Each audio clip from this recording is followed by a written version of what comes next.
বর্তমানে কম্পিউটারের hard disk ও memory card তৈরিতে কোন প্রযুক্তি ব্যবহৃত হয়?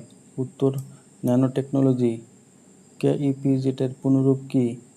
উত্তর, কর্ণফুলী এক্সপোর্ট প্রসেসিং জোন।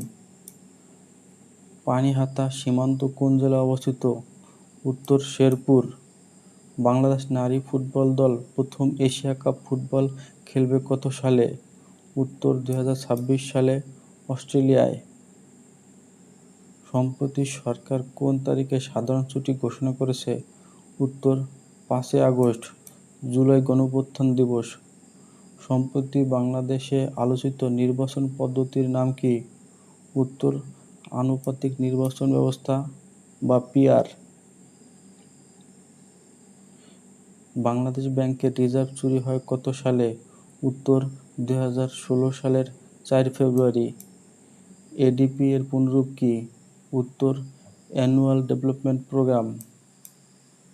বেসামরিক বিমান চলাচল কর্তৃপক্ষ বেবিচক-এর বর্তমান চেয়ারম্যান কে? উত্তর, মোস্তফা মাহমুদ সিদ্দিক। সম্প্রতি আন্তর্জাতিক আণবিক সংস্থা আইএইএ এর সঙ্গে সম্পর্ক ছিন্ন করে কোন দেশ? উত্তর, ইরান।